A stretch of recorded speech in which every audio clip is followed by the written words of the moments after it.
tal? Es un gusto recibirle en Economía y Mercados como siempre. Ya estamos en este cierre de fin de año, después del programa del día de hoy que va a ser un temazo, ya lo va a ver usted como siempre. Vamos a ver el efecto que más o menos pensamos debe tener el aumento de los salarios mínimos que ya avisaron para tener una docena en porcentaje para el 2025. Para esto vamos a tener aquí a dos especialistas. Por un lado, la parte laboral, vamos a decirle laborista, no lo vaya a relacionar usted con el partido de Inglaterra, pero es un especialista en la materia. Y por el otro lado tenemos también un especialista financiero. Ambos pues inciden mucho en la parte de la economía y para ver los pros y contras, ¿verdad?, que esto representa, qué posibles efectos pueda tener en relación a los impactos inflacionarios o los beneficios que deba tener. Así es que, pues vamos a comenzar. Tenemos como invitado al licenciado Carlos Vázquez, que es, pues lo que decíamos, el especialista laborista, pero decíamos no confundir por la parte del partido de Inglaterra. Un gusto nos acompañes, licenciado. Buen día. Gracias mi estimado Rafa, a tu programa, y te felicito por Economía y Mercados, que has llevado mucho tiempo. Muchas y gracias. Estoy a las órdenes para la plática, ¿eh? Gracias. Y también tenemos al contador Esdras Cruz, y Cruz realmente, como dicen, ahora sí que venga Jesús, porque su aspecto es positivo, es un hombre que pues habla muy claro. Sencillamente las cosas así deben ser, no es si gustan o no gustan, sino ver con objetividad lo que son las cosas y cómo se plantean. Así es que bienvenido, contador Esdras, nuevamente al programa, compartir la experiencia. Bienvenido, buen día. Muchas gracias, Rafa, eres muy amable por la invitación y con todo gusto estamos acá preparados para intercambiar algunas ideas. Gracias. Correcto. Por la invitación. Correcto, gracias. Pues sin más comenzamos. De hecho, pues estamos viendo aquí el porcentaje, si nos podrías decir en forma muy breve y concreta, ese porcentaje que tenemos, licenciado Carlos Martínez, porcentaje que nos recibe, qué día ya entra en vigor, si va a ser al primer segundo del 2025 para que los empresarios pues ya vayan ahorrando un poquito más. ¿Cómo está este concepto concreto? ¿Cómo lo arrancamos para que de ahí comencemos a dilucidar los aspectos de pros y contras, si eres tan amable? Mira, Rafa, el tema es un derecho constitucional, está previsto como un derecho humano laboral a todos los trabajadores, y de acuerdo a la Ley Federal de Trabajo hay una Comisión Nacional de Salarios Mínimos integrada por un representante de la Presidencia de la República, y que la semana pasada tuvieron a bien a realizar ahí un decreto en el que pues va a crecer de 250 pesos a 278.88 pesos, lo que es el salario mínimo, que ese derecho como consecuencia es precisamente que entraría en vigor a partir del 1 de enero del 2025. Entonces, ese es un salario mínimo general que todos los patrones deben de pagar, y pues son salarios generales y salarios profesionales que también se determinó para esa vigencia de la entrada en vigor, que en la zona norte fronteriza de nuestro país, en 46 municipios de los estados del norte con Estados Unidos, precisamente se incrementa también a 420 pesos el salario. Entonces ahí estamos viendo que pues ese es el tema del que a través de ese decreto pues está haciendo un crecimiento de un 12% en relación a lo que está el salario actualmente, y en ese sentido pues las empresas tendrán que empezar a fijar pues esos salarios a sus trabajadores. Correcto. Entonces ese es el apartado fundamental. Sí, correcto. Ahora bien, antes de pasar con el contador Esdras, tenemos el efecto, mencionabas el salario mínimo, porque por lo general se ubica el 12% al salario mínimo, dijiste también a profesionales. Esto es un efecto en cadena que se da, aunque aquí tenemos que partir el que si a todos les van a subir en la misma proporción los diferentes salarios, o solo nos debe quedar comprendido que el mínimo, para que quede muy claro los empresarios, ¿verdad? Porque luego crea esa confusión, y ahorita pues tú que eres un especialista dices, bueno, vienen los profesionales. La cuestión es, ¿se sube 12% a todos o qué quedaría en este punto concretamente, licenciado? Muy buena pregunta. Fíjate que nada más es el salario mínimo lo que se incrementa el 12%. No hay una obligación de subirle los patrones a todos los trabajadores ese 12% a su salario. Sin embargo, quiero decirte que muchas empresas a nivel nacional tienen sindicatos y con los contratos colectivos de trabajo donde hayan contratos ley, pues ahí ya tienen establecidos en referencia al salario mínimo. Si crece un porcentaje, también en la revisión salarial de todos los que tienen, son sindicalizados de una empresa, pueden tener pactado en una de las cláusulas en el contrato colectivo un incremento al salario. Pero de ahí de los demás trabajadores que en su momento dado, pues no hay Correcto, una situación de la cual tenga que correcto. crecer. Correcto, entonces tendríamos que verlo aquí con toda claridad como por la parte empresarial, porque estamos viendo que el mercado pues son dos, tenemos la parte de la gente que está empleada y la parte que emplea, o sea, definitivamente que tenemos la rectoría pública, indistinto. Ahora, aquí tendríamos que ver lo que no es salarios mínimos, tendría que ser todo lo demás voluntario, por decir así. Pero si son sindicatos, pues ya sería entre voluntariamente forzoso. Vamos a llamarle una especie de condición, porque si no, pues ahí se aplican otro tipo de mecanismos. Bien, pasamos contadores, pues considerando ese punto de partida, pero aquí pues tenemos que ver claramente que la condición en la parte de las empresas pues va a representar un porcentaje de incremento. Eso es innegable. Por supuesto, es un derecho constitucional, como dice el licenciado Martínez. No está mal verdaderamente que aumenten las condiciones del poder adquisitivo de la gente, porque ese dinero, pues obviamente, sí nos garantiza en la parte de los salarios mínimos que prácticamente se va a diluir, va a fluir en la economía mexicana. Eso es prácticamente indiscutible. Aquí lo que tiene que ver es, comentan que no va a repercutir en el aspecto inflacionario, pero hay un incremento del 12% y que tiene que ser arriba de la inflación. Esto es lo que también se ha hablado, que el incremento de los salarios es arriba de la inflación. Aquí el punto de vista que habría que tomar en cuenta también es los porcentajes que se va a llevar. Le va a dar una parte de la población económicamente activa de salarios mínimos. No le va a dar a la población económicamente activa que no sea salarios mínimos. También tenemos una población que es económica pero vive en la informalidad, porque estamos hablando de la formalidad. Esos efectos también habría que tomarlos en cuenta. ¿Qué podrías plantearnos, contadores, dentro de este aspecto? Sí, muy bien lo dices, Rafa.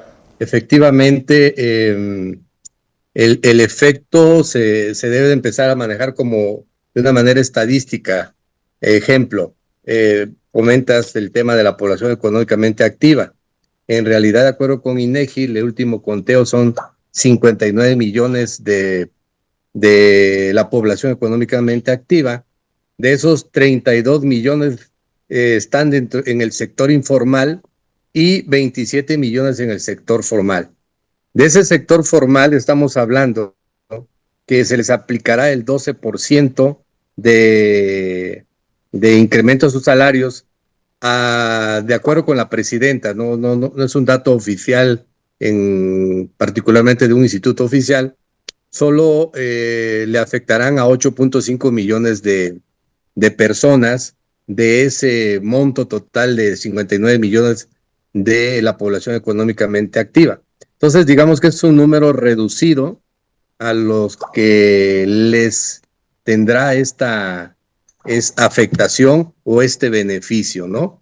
En términos numéricos, es a este solo rubro. Cabe señalar también, Rafa, no sé si más adelante sea la pregunta, pero cabe señalar que pues hoy en día no se va a incrementar el salario mínimo de una forma, digamos, absoluta, sino va a ser, algunas personas ya tienen un mínimo de 300, de 150 pesos diarios, y solamente se les tomará el diferencial por lo tanto es un monto en este momento representativo, pero no necesariamente tiene que tender un efecto de alguna manera inflacionario total, ¿no? ¿Por qué lo digo de esta manera? Porque el rubro que sí se va a ver afectado, son las pequeñas y pequeñas negocios, ni siquiera podemos llamarle empresas, pequeños negocios a los que de alguna manera sí les va a afectar directamente cuando tengan trabajadores que estén por debajo de esa línea del salario mínimo que estamos comentando, ¿no? A ellos sí les va a afectar. A las grandes empresas en realidad la regla es de que a mayor número de clientes, ellos prorratean de alguna forma el impacto que el costo va a tener y esto hace que en términos económicos no se traduzca en un impacto devastador en la inflación. Digamos que esa sería mi primer observación. No sé si al respecto tengas alguna duda. Es que esto es un mosaico realmente que tenemos que ir aterrizando, es lo interesante, porque sí, en efecto, sabemos que es muy valioso y muy importante que el dinero fluya, o sea, necesitamos enriquecer la economía interna, ¿verdad? Los mercados internos son importantes y el flujo del salario mínimo nos va a garantizar, recordemos en la pandemia que hubo cosas que quedaron a deber, por ejemplo, yo siempre he dicho que a la pequeña y microempresa se le quedó a deber muchísimo, aunque sí, a la parte del crédito a la palabra y todo lo que se extendió, eso cubrió muy bien ese impacto. Si no hubiera sido peor, pero no fue atendida la parte empresarial, lo que hablamos en la pandemia, lo analizamos inclusive en economía y mercados. Ahora bien, retomando este aspecto tan interesante que planteas, licenciado Carlos, pues aquí tendríamos que ver cómo considerar, es un aspecto ya constitucionalmente, derecho, todo, y ubicamos bastante bien, inclusive la base es necesario que fluya el dinero. La muestra estamos hablando que es pequeño, como comenta el contador Esdras, efectivamente es una parte pequeña porque vemos que aproximadamente veía entre 8 y luego según números se proyecta 12 millones y fracción de personas son los que ganen el salario mínimo y estábamos hablando de casi 60 millones de una población económicamente activa. O sea, términos generales, estamos hablando, si estoy mal me corrigen por favor, una sexta parte de la población económicamente, estadísticamente hablando, es la que va a tener este beneficio. Pero tenemos 5 partes de esas 6 que no van a tener el beneficio. Ya nos mencionabas que están las partes sindicalizadas. ¿Hay un indicador, más o menos algún dato conoces tú, de esos casi 50 millones que queden fuera del salario mínimo, más o menos cuántos podrían estar en esas partes sindicalizadas, fuera del salario mínimo, claro, en esos otros rangos que decíamos? ¿Hay algún indicador estadístico que se sepa cuánto va a ser el efecto para decir, bueno, 12 millones recibirán o 10 millones, o sea, una sexta parte, el beneficio del salario mínimo? De las otras partes, más o menos, ¿qué porcentajes están por una parte sindicalizada que van a conseguir un incremento X, para saber cuáles quedan completamente libres al arbitrio de las condiciones económicas, ¿no? Mira, Rafa, el tema de los sindicalizados, de acuerdo a lo que establece el Centro Federal de Conciliación y Registro Laboral, que son sindicatos del apartado A del 123 constitucional, es decir, de empresas de la iniciativa privada y de empresas de participación del Estado federal y de los estados de la República, pues ahí concretamente pues se establecen algunos que tienen sindicatos. No te puedo decir a ciencia cierta porque eso ya está en las cláusulas directamente de los contratos, ¿no?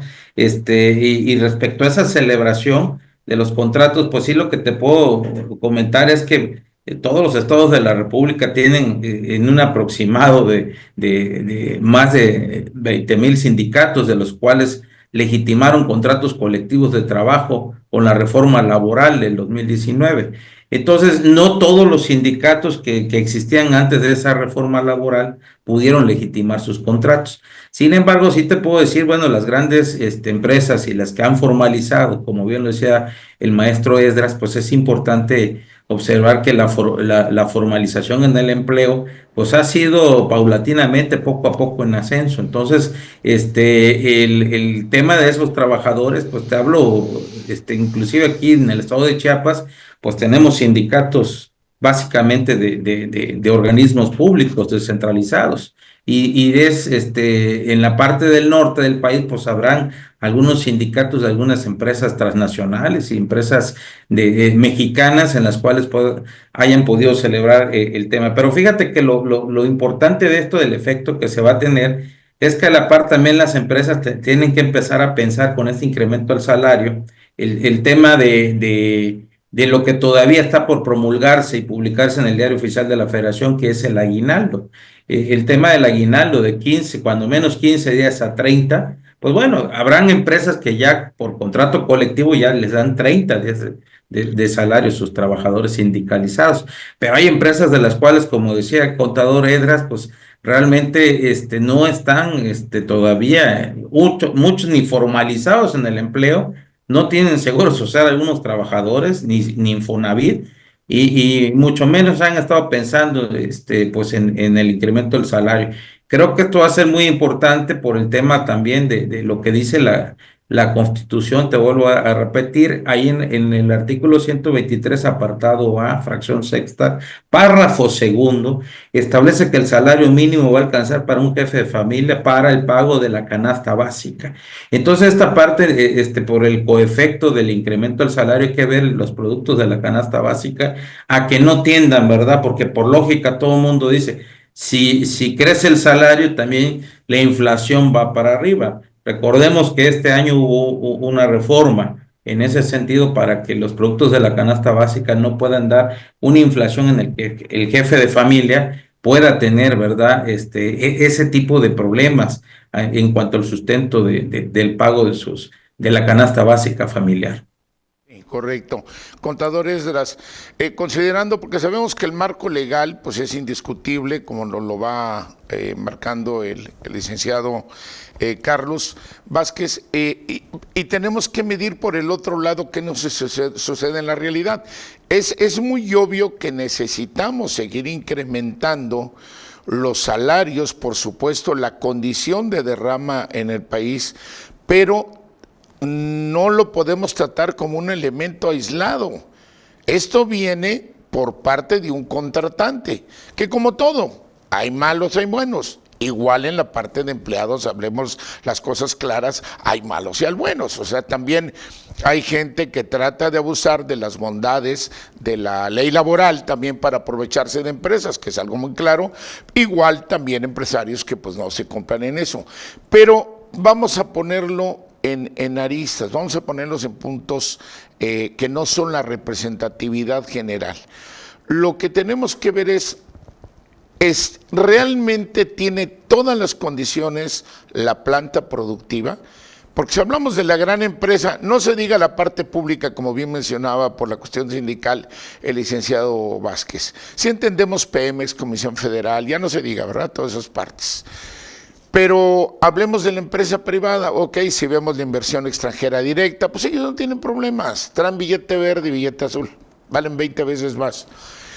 Empresas muy grandes mexicanas, ok, de los grandes consorcios que ya conocemos, pero hablemos de ese tranquilamente 80% del tejido económico que estamos hablando de la, pues ya no pequeña, sino la micro, y la que tú acertadamente dijiste, ni siquiera se les puede llamar más, porque hasta tienen menos de 10 empleados, porque creo que para llamarle microempresa, creo que es algo así como de 10 es lo que marca.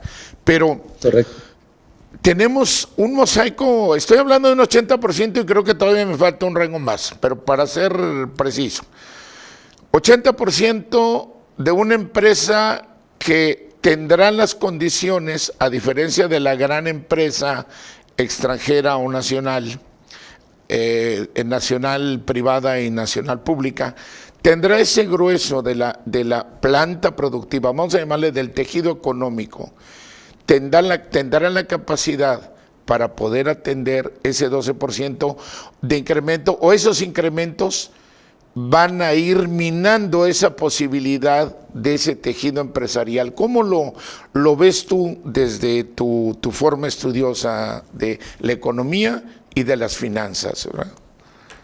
Sí, a mayor capital, a mayor inversión, a mayor monto colocado en una empresa, o sea, como tú le llamas, bueno, como le podemos llamar a las macroempresas, a las grandes firmas internacionales o a empresas muy grandes, estaríamos hablando de que a estas grandes empresas el efecto de los incrementos salariales ni cosquillas. En realidad no les hace un daño grave porque la política de dispersión o de consumo a mayor clientes, como les decía hace rato, a mayor clientes, ellos pueden de manera muy sensible, muy suave, correr el costo salarial y generalmente no tienen este problema de salarios. Generalmente las tiendas grandes, por llamarla de alguna forma, tiene salarios ya bastante regulados, promedios, y de acuerdo con lo que yo he analizado, las grandes empresas no tendrán este impacto. Llamémoslos exportadoras, bueno, si nos vamos al tema de la zona fronteriza, estudié en algún momento dado que pues ya ves que tienen un tratamiento fiscal y económico muy que tiene la Secretaría de Hacienda y Crédito Público, les ha dado un programa de economía un estímulo fiscal muy importante y subsidio, ¿no? Y los salarios son altísimos. De alguna manera que si se estudian todos estos factores o esos elementos en la frontera, se puede observar que no han impactado en la inflación de esa zona fronteriza, derivado que ahí no tienen problemas con los salarios. En realidad están por encima de los salarios que estamos ahorita hablando, ¿no? Por hablar un poco de la inflación, sí va a impactar, en mi opinión, en los pequeños comercios, ¿no? En los pequeños negocios. Porque si tienes 2, 3 trabajadores que les pagas el salario mínimo, pero están por debajo de lo que acaba ahorita de suceder, evidentemente les va a impactar en sus costos, ¿no? En el costo de la empresa. Entonces, el negocio trasladará ese costo al precio de venta.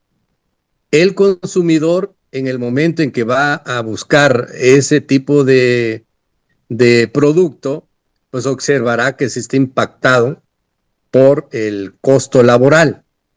Entonces, buscar otro proveedor, y yo veo aparte un factor que quizás el trabajador va a tener, va a tener un beneficio, un poder adquisitivo mayor, pero la pequeña empresa puede tender a ir desapareciendo, o sea, le va a impactar porque no tendrá manera de competir con las grandes empresas. Otro estudio que yo hice también es que generalmente cuando te incrementan los sueldos y salarios, el trabajador o el asalariado va a las tiendas grandes a comprar y generalmente todo el recurso se lo llevan ellos y no logra de alguna manera aumentar el consumo interno como debería de ser. No sé si me explico hasta acá. Y sí, bueno, sí. hasta ahí sería mi comentario. Sí, es correcto, muy bien, ya vamos entrando en la parte final del programa para checar. Contador Vázquez, vamos a ubicar esto en el salario. Antes se tenía la unidad de medida, de actualización, la UMA, ¿verdad? Se tenían para... creo que había una conjugación, más o menos ubico de hace tiempo. Creo que estaba empantanado el salario mínimo de repente para decir, aquí hay una sanción X o alguna cuestión con que era o se imponía algo, y llámele, no sé si era solo por materia impositiva, pero vemos de manera general. A alguien que infringía o faltaba algo, el gobierno le decía tantos salarios mínimos. Se supone que cuando lo destrabaron, también es un factor compensatorio, vamos a llamarlo así, del salario mínimo, para que no se nos hiciera la cadenita de, me subiste el salario mínimo, pues le vamos a subir como la gasolina todo. Se separó y creo que al rato lo medíamos por UMAS. Esto, la pregunta va para ambos, tendríamos por favor un par de minutos para responderla. Y la cuestión es, tengo entendido, hasta ahora según estuve checando, ya el salario mínimo ya rebasó la UMA. Entonces, no puede ser un efecto inflacionario y es algo benéfico para la economía si se sanciona en base a UMAS porque el salario mínimo es mayor. Ya nos liberamos una parte de un efecto, vamos a llamarlo así, de un coefecto inflacionario. Pero vamos a retomar de nuevo esto. ¿Cómo podemos ver, ya analizando lo que dijo el contador Esdras, si va a tener un impacto mayor a las microempresas? Algunas dicen que van de 1 a 25, 30 personas, otros dicen que uno da 10, luego que la micro va de 1 a 35, de 1 a 50. El caso es que veamos la empresa que tiene menos de 10. Yo creo que deberíamos ir de 10 en 10 porque si no el salto ya es muy grande. Te brincas, si una persona tiene 12 empleados, pues ya no es la micro y ya te la mandaste a la pequeña, y luego las aplicaciones que se tienen como prerrogativas o apoyos o lo que pudiera existir, ya no aplican igual. Vemos que sí tiene un efecto, definitivamente. En las grandes pues no impacta, como ya se mencionaba bien con el contador Esdras ahorita. Las pequeñas, ¿qué hay en materia de asistencia, contador Carlos, para poder apoyar a estas empresas que puedan ser chantajeadas por personal? Porque es indiscutible, lo hemos platicado de una manera muy objetiva, de que hay de todo, ¿no? En este caso, ¿qué hacemos para que el personal, hablemos en la parte que abusa de la parte de la empresa, no de los empleados buenos, vamos a hablar de esos que salen ahí?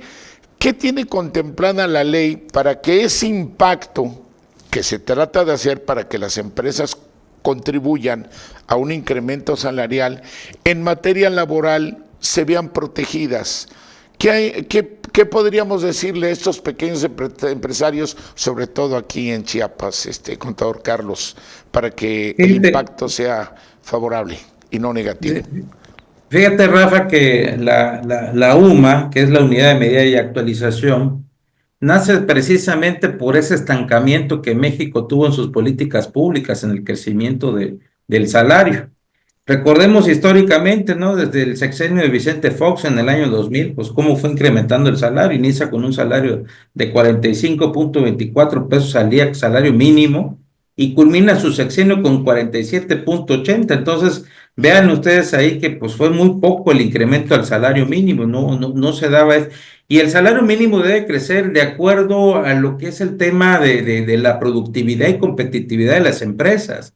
Los apoyos que tienen que haber coordinadamente con la economía, y precisamente el tema fiscal, que es muy importante también para las grandes empresas, y es un tema en el que tiene que haber una indexación y un estudio analítico entre el sector obrero, lo que son sindicatos de trabajadores, con el sector empresarial y precisamente la parte de gobierno en ese pacto tripartita que siempre le llamamos los laboralistas como un tema de crecimiento económico a través de trabajo, ¿no? Trabajo digno, decente, un pleno empleo se establece. Con Felipe Calderón, fíjate que fue el tema de los 48.67 al inicio de su sexenio y culmina con 62.33 pesos el salario. Pues vamos viendo que era muy poco el crecimiento del salario mínimo y por supuesto la canasta básica y la inflación sube y pues esto es lo que constitucionalmente ha quedado, que quedó establecido como un derecho humano, que un jefe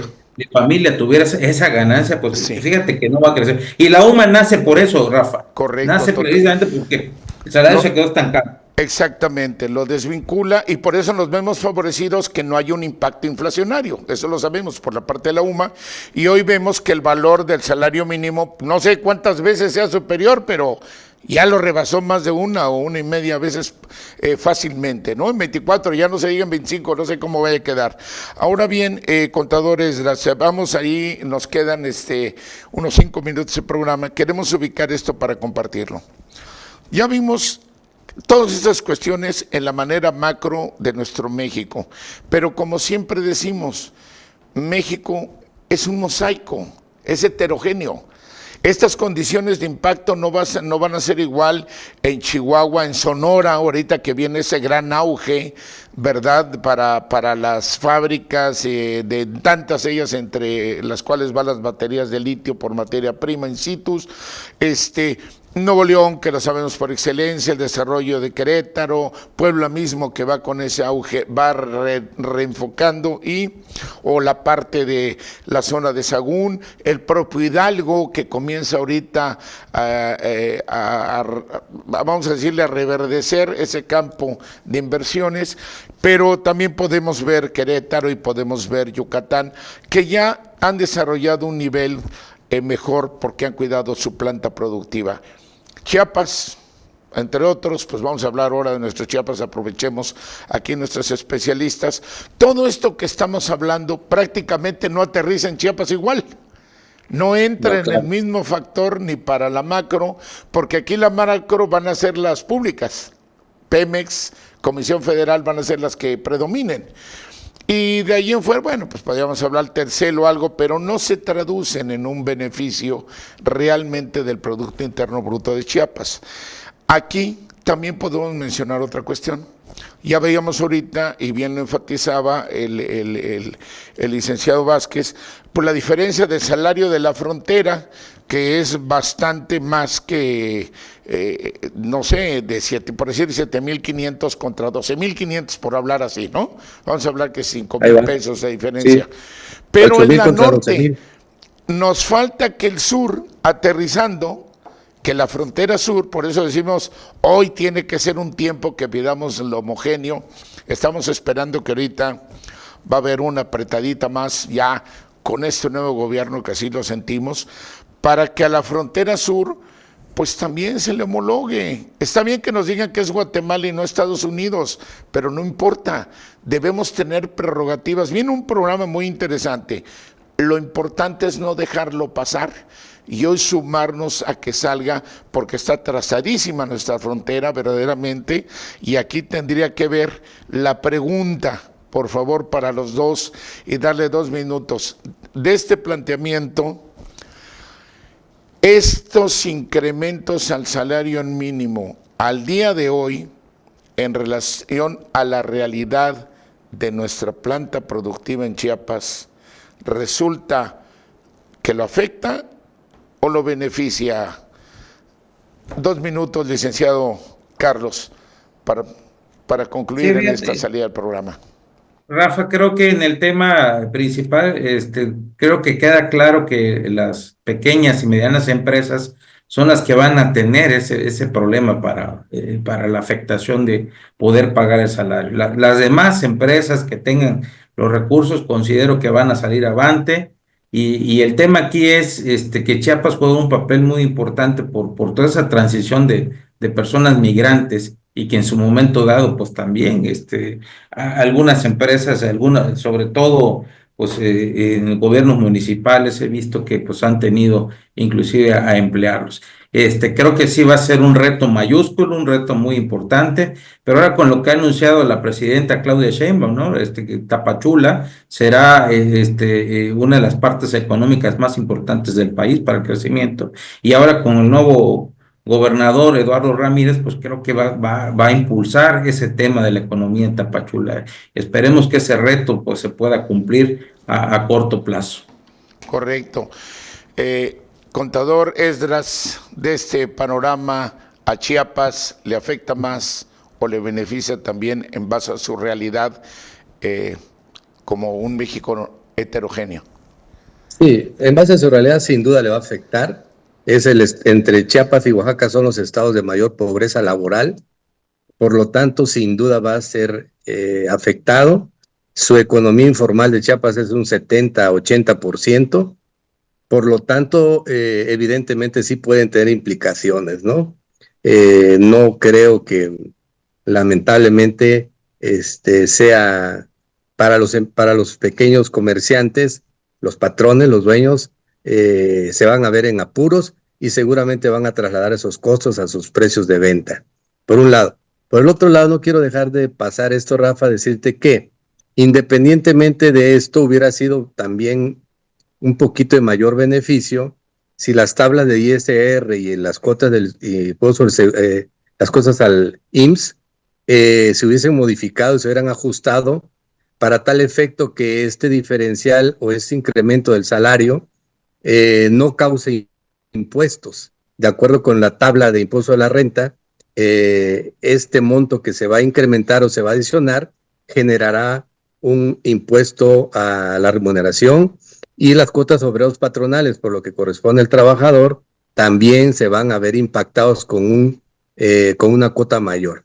Entonces creo que en una forma de sarcasmo, la Secretaría de Hacienda y Crédito Público va a obtener recursos adicionales con ese incremento que el patrón va a otorgar a sus trabajadores. Ese es otro tema en el tema de los impuestos, ¿no? Y coincido contigo, Rafa, de que sin duda se requiere un tratamiento fiscal y económico en la zona de la frontera sur, como lo tiene el norte, porque de lo contrario, pues para nada va a servir seguir pensando en algo positivo para el desarrollo de Chiapas, ¿no?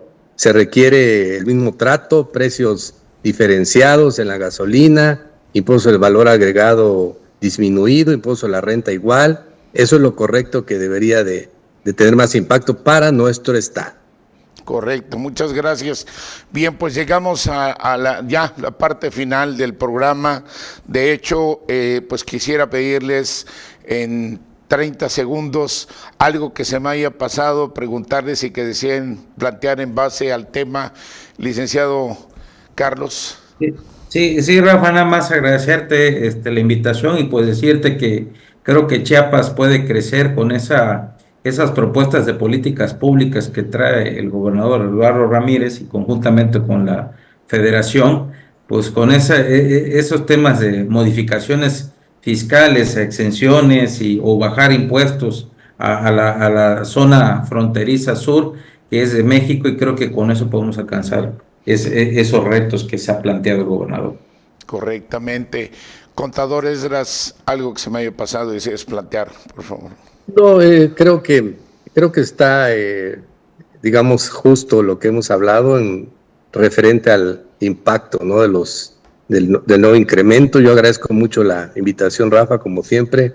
Eres muy amable, y agradezco también al doctor Gerardo y a Rogelio por permitirnos también estar en estos comentarios, que con gusto lo hacemos. Muchas gracias. Muchísimas gracias a ustedes como especialistas, porque como siempre el marco de economía y mercados es traer a invitados que tienen el conocimiento, que son analistas, para plantear desde su punto de vista de conocimiento los mismos planteamientos hipotéticos que son válidos en los analistas para poder normar una idea, y por supuesto el televidente siempre, sea la parte empresarial inversionista o la parte de empleados, pues que tenga, o inclusive si van a ser nuestros futuros startup también, nuestros jóvenes que vayan a producir, también se normen una idea.